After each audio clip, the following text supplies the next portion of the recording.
ETF index mutual funds నేర్చుకుని stock మార్కెట్లో రాణించాలనుకుంటున్నారా? వెంటనే ఈ నెంబర్కి కాల్ చేయండి. హలో అండి, నేను చెప్పాను కదా మీకు నేను ఒక వెడ్డింగ్ అటెండ్ అయ్యానని. అందులో నాకు ఇంకో కాన్సెప్ట్ కూడా అర్థమైంది. ఇన్ఫాక్ట్ మీకు టీచ్ చేయాలనిపించింది. ఏంటంటే, నేను మీకు తెలుసా, ఆమె మనకు తెలుసా, నీకు ఆమె తెలుసా, ఆమెకు నువ్వు తెలుసా, ఇలాంటివి కూడా బాగానే మాట్లాడుకున్నాం. ఇన్ఫాక్ట్ ఇది కూడా ఒక మంచి కాన్సెప్టే, అది కూడా నేర్పిద్దాం అనిపించింది. వచ్చేసాను ఇలాగా. సో బేసిక్ ఒక ప్యాటర్న్ ఏంటంటే, ఆమె నీకు తెలుసా అంటే డూ యూ నో హర్ అని అంటాం. ఇట్లాంటి కాన్సెప్ట్స్ కి పేర్లు ఉండవు అంటూ ఉంటాను అనమాట. ఇప్పుడు దీనికి ఏ పేరు పెడతారో మీరే పెట్టండి. డూ యూ నో హర్, నీకు ఆమె తెలుసా. ఇక్కడ ప్రొనౌన్స్ మారుద్దామా? ఫస్ట్ మనకు కొంచెం ఈజీగా అర్థమయ్యేలాగా. నీకు ఆమె తెలుసా అంటే డూ యూ నో హర్ అంటున్నాం. నీకు అతను తెలుసా, డూ యూ నో హిమ్. నీకు నేను తెలుసా, పిల్లల్ని పట్టుకొని అడగచ్చు కదా, హే బాబు నీకు నేను తెలుసా, డూ యూ నో మీ. వాళ్ళు తెలుసా, డూ యూ నో దెమ్. వాళ్ళు తెలుసా నీకు. Do you know we us, okay అనొచ్చు. మేం తెలుసా అనాలంటే డూ యూ నో అస్, మేం తెలుసా. ఇక్కడ ప్రొనౌన్స్ చూసారా, వీటిని ఆబ్జెక్ట్ ప్రొనౌన్స్ అంటారు ఇంగ్లీష్ గ్రామర్లో. బట్ ఇట్లా గుర్తుపెట్టుకోండి, ఇట్లాంటి ప్రొనౌన్సే వాడాలి. ఓకే, ఇక్కడ యూ ప్లేస్ మనం మార్చుకోవచ్చు. డూ వి, మనకు తెలుసా, డూ వి నో అస్ అనలేము. మళ్ళీ ఇక్కడ అస్ అనలేము. Do we know him, do we know her, do we know me అనలేము. డూ వి నో దెమ్, మనకు వాళ్ళు తెలుసా, మనకు ఆమె తెలుసా, మనకు అతను తెలుసా. ఓకే, మనకు నేను తెలుసా, మనకు మనం తెలుసా, ఇట్లా అనలేము కదా. అందుకే చదివితే తెలిసిపోతుంది ఏది అట్లా అనొచ్చు అనకూడదు అని చెప్పి. వి వాడొచ్చు. డూ దే అని కూడా అనొచ్చు. వేరే రాద్దాం, మళ్ళీ మీకు లేనిపోయిన డౌట్లు ఎందుకు.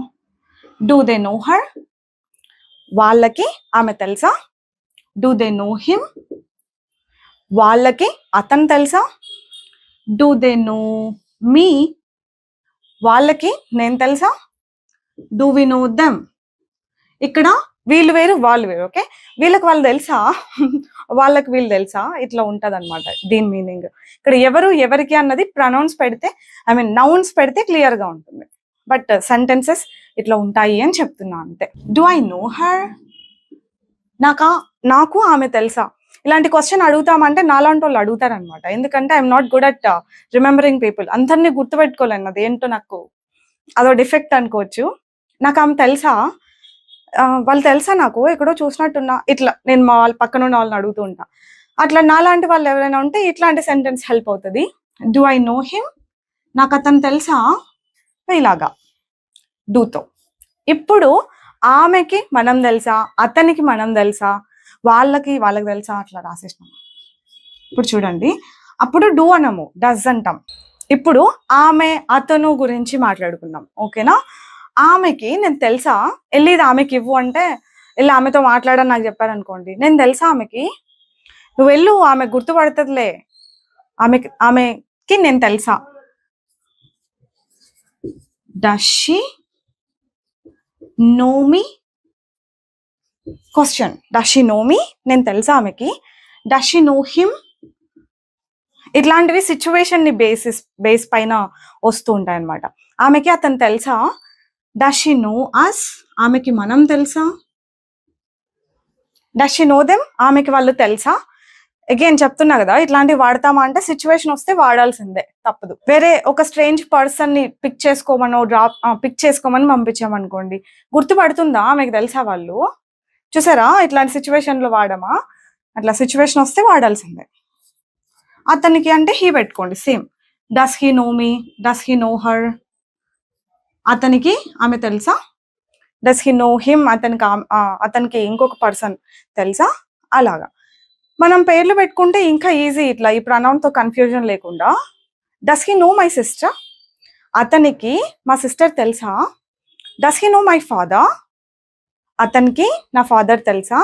ఇట్లా డూ యూ నో అంటే మీకు తెలుసా. Do you no my student, మీకు మా స్టూడెంట్ తెలుసా. Do you no my husband, okay, ఆహా, అట్లా మీకు మా హస్బెండ్ తెలుసా, ఓకే, అలా అనమాట. Do you no my partner, okay, ఆ పార్ట్నర్ తెలుసా, మా పార్ట్నర్ మీకు, ఓకే, ఆహా, అట్లా. Do you no my friend, ఇలా తెలుసా మీకు. Do you no, do you no, do you no. వాళ్ళకి తెలుసా అంటే డూ దే నో. నీకు తెలుసా, డూ యూ నో. వాళ్ళకి తెలుసా, డూ దే నో. నాకు తెలుసా వాళ్ళు, ఓకే, అవునా. అలా డూ ఐ నో ఉంటుంది. ఆమెకు తెలుసా డస్ షీ నో, అతనికి తెలుసా డస్ హీ నో. మీకు తెలుసా ఇప్పుడు కాన్సెప్ట్ తెలుసా అంటున్నా, అర్థమైంది కదా. This is how it should be. ఎప్పుడు తెలుసా తెలుసా తెలుసా అనే అంటామా ఏంటి, తెలీదా నీకు అని కూడా అంటాం కదా. అప్పుడు డోంట్ యూ నో, నేను తెలీదా నీకు, ఎన్నిసార్లు కలిసాం మనం, don't you know me, don't you know me, ఆమె తెలీదా నీకు, మీ పక్కింట్లోనే ఉంటది అంటాం right. She's your neighbour, don't you know her, don't you know, ఇట్లా డూనే డోంట్ అవుతుంది అంతే. డోంట్ యూ నో దెమ్, నీకు తెలీదా వాళ్ళు, దే ఆర్ యువర్ రిలేటివ్స్ యార్, డోంట్ యూ నో దెమ్, వాళ్ళు మీ రిలేటివ్స్, తెలీదా నీకు. Don't you know us, we have met multiple times, మనం చాలాసార్లు కలిసాము, తెలీదా నీకు, మేము నీకు తెలీదా అని అర్థం. డోంట్ వి నో అస్ అని అంటే స్లోగా చెప్పమంటారా. సరే, ఇక్కడ వాళ్ళకి ఆమె తెలీదా, రిలేటివ్స్ అనుకున్నానే, ఇలాగా డోంట్ దే నో హర్, ఏమో ఇలాంటి సిచ్యువేషన్స్ ఎప్పుడైనా వస్తాయో లేదో కానీ ఇలాంటివి అయితే అంటాం డోంట్ యూ నో అని, డెఫినెట్ గా అంటాం. ఇది కూడా అంతే, పెద్దగా వాడలేం నెగటివ్ క్వశ్చన్ కి. నెగటివ్ ఇది వాళ్ళేం, ఇది వాళ్ళేం. వాళ్ళేం అంటే సిచ్యువేషన్స్ రావని అంతే. నాకు తెలీదా అతను, తెలుసు అనుకున్నానే, అలాంటి సిచ్యువేషన్ లో మాట్లాడాలంటే ఇంకా తప్పదు. బట్ వెరీ ఫ్రీక్వెంట్ గా అయితే మనం మాట్లాడలేం. ఇదైతే చాలా ఫ్రీక్వెంట్ గా యూజ్ చేయొచ్చు. ఇది కూడా ఆమెకు తెలీదా నేను, ఆమెకు మనం తెలీదా, ఆమెకు వాళ్ళు తెలీదా, ఏమంటారు, doesn't she know us, doesn't she know my sister, ఆమెకి నా సిస్టర్ తెలీదా, doesn't she know our brother, మన బ్రదర్ ఆమెకు తెలీదా, ఇలాగా డజంట్ షీ, డజంట్ హీ. ఓకేనా. Do you know the concept now, తెలుసా ఇప్పుడు మీకు కాన్సెప్ట్. డోంట్ యూ నో, తెలీదా, తెలుసా తెలీదా, నీకు తెలుసా, ఆమెకు తెలుసా, వాళ్ళకి తెలుసా, ఇట్లా అవన్నీ ఇట్లనే అనండి. ఈ ప్యాటర్న్స్ అన్ని మంచిగా నోట్ చేసుకోండి, ప్రాక్టీస్ చేయండి. ఇంగ్లీష్ మాట్లాడాలి అంటే ఏదైనా ట్రాన్స్లేట్ చేయగలగాలి, ఏదైనా మాట్లాడగలగాలి. తెలుగులో ఏమేమైతే మాట్లాడుతున్నామో అవన్నీ మనకి ఇంగ్లీష్లో వస్తే తెలుగు ఎట్లా వస్తుంది, ఇంగ్లీష్ కూడా అట్లే వస్తుంది. You know many people fail to understand this logic. తెలుగులో వచ్చేవన్నీ ఇంగ్లీష్లో వస్తున్నాయా లేదా ఒకసారి ఆలోచించుకోండి మీలో మీరే. మీకు ఎవరు క్లారిఫికేషన్ ఇవ్వక్కర్లా. రావట్లేదు అంటే ఏం రావట్లేదో తెలుసుకొని అవి నేర్చుకోండి. అర్థమైందా. రావట్లేదు అంటే ఎవరు వచ్చి మనకు సొల్యూషన్ చూపించరు, ఇది నీ సొల్యూషన్ అని. అనలైజ్ చేయండి, ఏం రావట్లేదు, ఎక్కడి నుంచి రావట్లేదు, ఎక్కడి నుంచి స్టార్ట్ చేయాలి. నన్ను అడిగితే నేను చెప్పేది ఏంటంటే వేరియస్ సెంటెన్స్ ప్యాటర్న్స్ నేర్చుకోండి అని చెప్తా. ఇట్లాంటివే వేరియస్ ప్యాటర్న్స్ నేర్చుకుంటే మనం ఏదైనా మాట్లాడగలుగుతాం. అట్లీస్ట్ ఒక ప్యాటర్న్ కాకపోతే ఇంకో ప్యాటర్న్ మనకు గుర్తొస్తుంది. This is what I always believe in. I don't know how far it is true, but నా విషయంలో అయితే అది నిజమే అయింది. The reason why I'm able to speak anything is because the reason is I learned many type of sentence patterns. చాలా patterns, కొన్ని 100,000.